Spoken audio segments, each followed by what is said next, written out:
चलिए अब हम बात करेंगे इस क्लास में। देखिए कंट्रोल फ्लो स्टेटमेंट हम पढ़ रहे हैं, जिसके अंतर्गत हमने ऑलरेडी कंडीशनल स्टेटमेंट, जिसमें हमने सिंपल इफ एल्स है, नेस्टेड इफ है, लैडर स्टेटमेंट है, इसके अलावा सेलेक्ट केस, इन पांचों को हमने देख ली हैं। तो ये सभी किस फॉर्मेट पर काम करती है? शर्त के आधार पर, यानी कोई कंडीशन है उसको चेक करने के आधार पर ये पांचों काम करें। इनके बारे में हमने कंप्लीट रूप से देख लिए हैं। और कंट्रोल फ्लो स्टेटमेंट भी हमने जो है क्या होता है वो आपको बता दिया था। यानी कि जो फ्लो है, प्रोग्राम के फ्लो को कंट्रोल करने के लिए जो स्टेटमेंट यहाँ पे प्रयोग होती है उसको बोलते हैं कंट्रोल फ्लो स्टेटमेंट, जिसके अंतर्गत हम पढ़ने वाले अभी लूपिंग। तो लूपिंग में हम देखेंगे पहला फॉर, दूसरा वाइल, उसके बाद डू वाइल देखेंगे। चलिए एक एक करके देख लेते हैं, उसके बाद हम जो है अगला जो फॉर्म डिजाइनर है और जो सारी चीज़ उसको बाद में देखेंगे। तो लूपिंग स्टेटमेंट होती क्या है उसको पहले समझ लीजिए। लूपिंग स्टेटमेंट किसी कोड या टास्क को कई बार रिपीट करने के लिए प्रयोग किए जाते हैं। मतलब जो, जैसे मान लीजिए किसी टास्क को दिया गया, यानी कि 1 से लेकर 10 तक गिनती प्रिंट करना है। प्रत्येक बार वो 1 2 3 4 5 6 इस प्रकार प्रिंट करेगा, यानी कि हर एक बार में राउंड ऐसे घूमते जाएगा, कितने बार घूमेगा? 10 बार, क्योंकि एंडिंग कंडीशन कहाँ तक है? 10 तक। और अगर 10 के ऊपर पहुंच गया, 11 में आ गया, तो वो कंडीशन को एंड कर देगा। यानी कि जब तक कि यहाँ पर हमारी कंडीशन पूरी नहीं हो जाती तब तक की जो टास्क है, वो प्रोग्राम है, वो चलते रहता है, मतलब टास्क पूरा होते तक। और उसके बाद वो है उसको आउट कर देता है, यानी कि उसको एंड कर देता है। तो इसके अंतर्गत जो है हमको लूपिंग स्टेटमेंट देखने को मिलती है तीन। फॉर लूप है, वाइल लूप है और डू वाइल लूप। तीनों को हम यहाँ पे देखने वाले हैं। पहले हम बात करते हैं फॉर लूप की। फॉर लूप का मतलब होता है जिसमें एक ही लाइन में सारी चीज़ें दी जाती है, यानी कि ए जो स्टार्टिंग वैल्यू है 1, एंडिंग वैल्यू है 10 और उसके बाद उसकी स्टेप वैल्यू है 1। तो ये जो तीनों चीज़ें है एक ही इस लाइन में अगर दे दी जाती है, एक ही एक्सप्रेशन में दे दी जाती है, तो उसको बोलते हैं फॉर लूप। उदाहरण के रूप में हम देख सकते हैं, देखिए यहाँ पे सिंटैक्स आपको देखें। फॉर के अंतर्गत वेरिएबल नाम है, ठीक है, वेरिएबल नाम में हम जो है दे देते हैं 1, ठीक है। और यहीं पे हम जो है सारी चीज़ देख सकते हैं, 1 से लेकर 10 और स्टेप में हमने 1 दे दिया। कंडीशन की जो है इंक्रीमेंट भी हमने यहीं पे दे दी है, डिक्रीमेंट भी हमने, सब चीज़ें यहीं पे दे दी एक ही लाइन में, यानी कि एक है।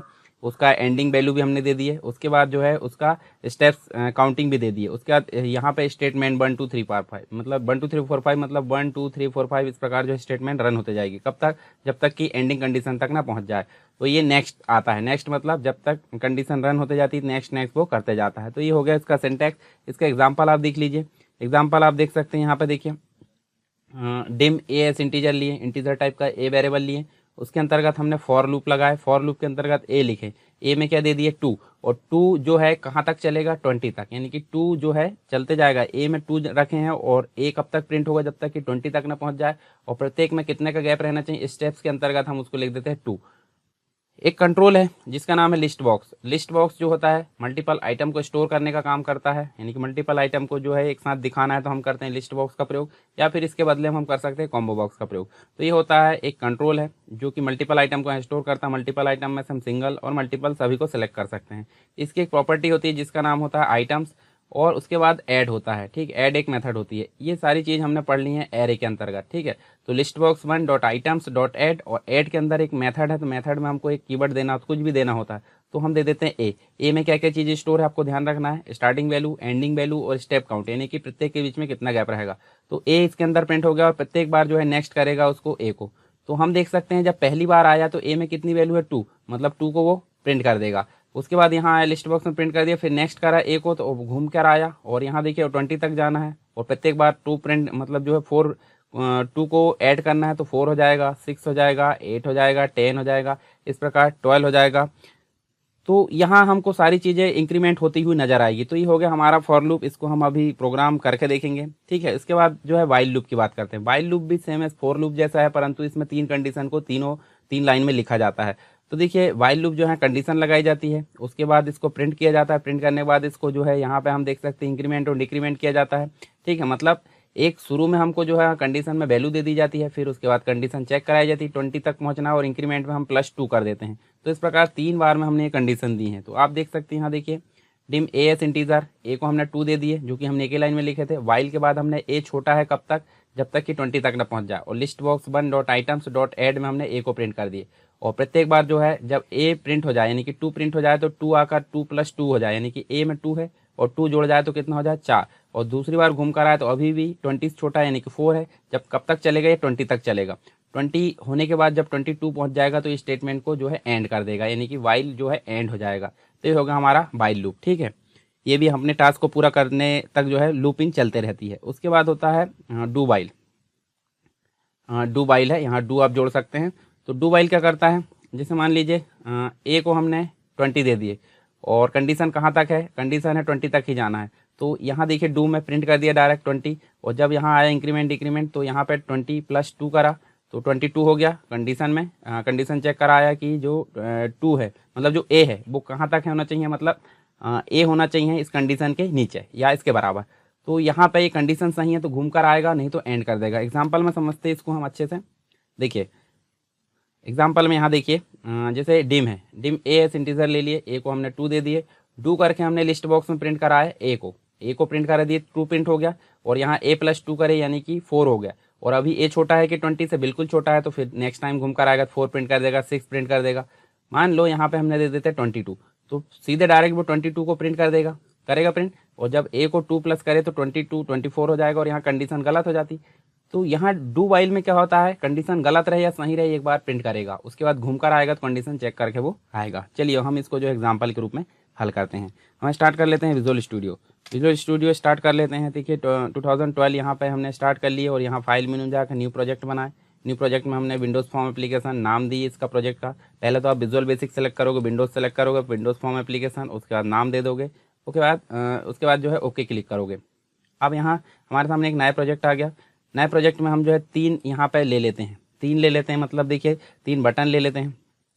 एक बटन ले लेते हैं, इसकी हम जो है फॉर्मेटिंग कर लेते हैं, और इसको हम कॉपी कर लेंगे। इसको हम दे देते हैं फॉर नाम दे देते हैं, और इसकी जो है कंडीशन मतलब यहाँ फॉर्मेटिंग कर देते हैं। इसके जो फॉन्ट के साइज़ है जैसे हम यहाँ 14 कर देते हैं, ठीक है। और इसको कॉपी करके हम जो है यहाँ पे पेस्ट कर देते हैं, ठीक है। यहाँ हमने जो है इसको कर दिए, जो दूसरा वाला है उसको कर देते हैं यहाँ पे वाइल, और इसको कर देते हैं डू वाइल। थोड़ा सा बड़ा कर लीजिए, इसको डू वाइल कर दिए, ठीक है। तो यहाँ हम तीनों की कोडिंग करना चाहते हैं, ठीक है। और इसके ऊपर हमको क्या लेना है, लिस्ट बॉक्स में हमको प्रिंट करना था, हमको 3 लिस्ट बॉक्स भी लेना पड़ेगा, ठीक है। ये हमने नीचे करे। लिस्ट बॉक्स कहाँ है आप देख सकते हैं, देखिए लिस्ट बॉक्स है। लिस्ट बॉक्स हमने इस प्रकार ले लिए, ये देखिए है ना। और एक लिस्ट बॉक्स आप साइड में ले सकते हैं, किसके लिए, जो नेक्स्ट है, मतलब यहाँ पे वाइल के लिए लिस्ट बॉक्स ले लीजिए, ये देखिए। और एक और लिस्ट बॉक्स हमको लेना है, लिस्ट बॉक्स वाले इसमें मतलब टूल बॉक्स में से लिस्ट बॉक्स ले लिए, ये ले लिए, ठीक है। सभी के जो फॉन्ट साइज है इसको सेलेक्ट करें, और फॉन्ट साइज को आप बढ़ा दीजिए फॉन्ट प्रॉपर्टी में जाकर लिस्ट बॉक्स की, और यहाँ इसको 12 कर दो, ठीक है। अब हम पहली कोडिंग करते हैं फॉर वाली। तो फॉर वाली कोडिंग करते हैं तो हम क्या लेंगे, यहाँ पे थोड़ा बड़ा कर लेते हैं कोड को, डिम करके AS इंटीजर ले लेते हैं, और उसके बाद हम लगाते हैं फॉर, और फॉर में दे देते हैं फॉर A बराबर दे देते हैं 2, और 2 बीच में कीवर्ड लगता है, कहाँ तक जाना चाहिए 20 तक। और स्टेप्स का मतलब होता है कि हम कितना जो है इंक्रीमेंट करना चाहते हैं प्रत्येक बार। उसके बाद हम जो है एक लिस्ट बॉक्स ली है, लिस्ट बॉक्स का नाम है 1, मतलब पहली लिस्ट बॉक्स है, उसकी एक आइटम्स प्रॉपर्टी होती है। उसके बाद ऐड, और कोष्टक में हम दे देंगे जिसको प्रिंट करना, हम किस में वैल्यू प्रिंट मतलब स्टोर की है, A में, तो A हम यहाँ लिख देंगे यहाँ पे, ठीक है। हो गया इतना। और नेक्स्ट करके यहाँ A लिखना है तो आप A लिख सकते हैं, नहीं लिखना तो कोई ज़रूरत नहीं है। चलिए रन करते हैं। रन करें हमने तो फॉर करें, देखिए यहाँ जो है 20 तक यहाँ प्रिंट हो गया, क्योंकि हमने 20 तक दिए थे। उसके बाद स्टेटमेंट यहाँ पे ब्रेक हो जाती है। अगर हम यहाँ मान लो 2 की जगह 3 दे देते हैं तो हमको जो एंडिंग वैल्यू है वो 30 देना पड़ेगा, और प्रत्येक बार जो स्टेप काउंट है वो 3 देना पड़ेगा। क्यों, क्योंकि 3 का टेबल हम बना रहे हैं, 3 का टेबल यहाँ पे बना रहा है। फॉर करें तो यहाँ 3 का टेबल बन जाएगा। तो ये तो हो गई बात फॉर की। अब बात कर लेते हैं किसकी, वाइल की। तो वाइल में हम जाकर डबल क्लिक करके कोडिंग करेंगे, डिम AS इंटीजर, और A को हम दे देते हैं यहाँ पे 2, ठीक है। और डायरेक्ट वाइल करके हम जो है इसको कंडीशन देते हैं। तो A कब तक छोटा है, जब तक कि 20 तक ना पहुंच जाए, ठीक है। और यहाँ पे हम दे देते हैं लिस्ट बॉक्स कौन सा है, लिस्ट बॉक्स हमने लिए इसके लिए 2, तो list box 2 dot items dot add, और कोष्टक में ले लेते हैं A, ठीक है। उसके बाद A बराबर A + 2 कर देते हैं, क्यों, क्योंकि A में जो वैल्यू है उसमें प्रत्येक बार कितना प्लस होना चाहिए, 2, इतना हो गया। उसके बाद हम इसको रन करेंगे, ठीक है। 3 बार लिए, मतलब एक हमने स्टार्टिंग वैल्यू दी, एक कंडीशन दी और दूसरी इंक्रीमेंट वैल्यू। एक स्टेटमेंट तो वैसे रन होना ही है, ठीक है। रन करो।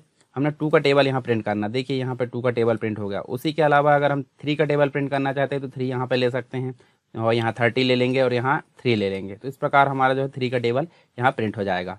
चलिए अब बात करते हैं डू वाइल की। डू वाइल भी इसी के जैसे, परंतु इसमें गलत कंडीशन हो सही हो एक बार प्रिंट जरूर होना है। उसके बाद दूसरी कंडीशन जो है, मतलब दूसरी जो स्टेटमेंट है वो कंडीशन को चेक कर रन होती है। चलिए इसके लिए हम जो है डिम करके AS इंटीजर ले लेते हैं और ए को हम दे देते हैं, मान लो यहाँ पे हमने दे दिए 22। उसके बाद हमने डू करके जो है डू डायरेक्ट करे, ठीक है, डू करे और डू करके हमने जो है लिस्ट बॉक्स इसके लिए कौन सा ली है, लिस्ट बॉक्स इसके लिए है 3 और आइटम्स लगाए, ठीक है, डॉट ऐड करे और यहाँ ले लिए हमने ए को, ए लिए हैं। उसके बाद आप ए बराबर ए प्लस 2 कर दीजिए और लूप के बाद आप बाइल लगाओगे और बाइल लगाने के बाद यहाँ कंडीशन लगाओगे क्या कि ए छोटा है कब तक, जब तक कि 20 तक ना पहुँच जाए, ठीक है। ये हम लगा देंगे, कहाँ लगाएंगे, लूप के बाद लगाएंगे, ध्यान रखना ये चीज़ को। अब इसको रन करके देखिए, ठीक है, यहाँ आप डू करोगे, डू बाइल करोगे तो 22 प्रिंट हो गया है। अब 22 बस प्रिंट क्यों हुआ, जबकि कंडीशन यहाँ पे लगी है 20।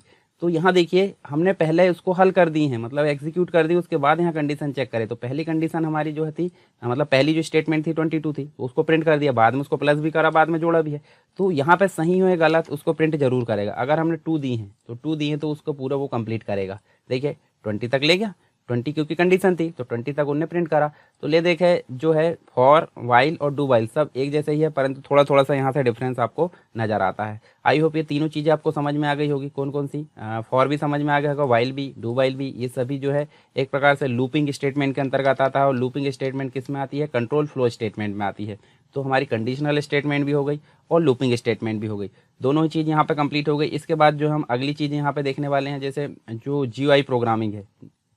GUI प्रोग्रामिंग का मतलब होता है जैसे विंडोज़ फॉर्म है, विंडोज़ फॉर्म के अंतर्गत आप ध्यान से देखेंगे तो आपको बटन मिलती है, list box, check box, radio button, उसके बाद पिक्चर बॉक्स मिलता है, टेक्स्ट बॉक्स मिलता है, लेबल मिलता है। ये सारे जो कंट्रोल है इसके अंतर्गत हम डिज़ाइन करना देखेंगे। ग्रुप बॉक्स है, कंटेनर, मीनू बार है, मीनू स्ट्रिप है, टूल बार है, ये सभी को डिज़ाइन करना हम यहाँ पे देखेंगे। उसको बोलते हैं GUI प्रोग्रामिंग, यानी कि ग्राफिकल यूज़र इंटरफेस, जो कि विंडोज़ फॉर्म के अंतर्गत हम काम करेंगे सारे टूल्स, यानी कि IDE का प्रयोग करके है, इंटीग्रेटेड डेवलपमेंट एनवायरनमेंट का प्रयोग करके है। अगर आपको किसी प्रकार का डाउट है इस क्लास से रिलेटेड तो आप कमेंट बॉक्स में मुझे बता सकते हैं।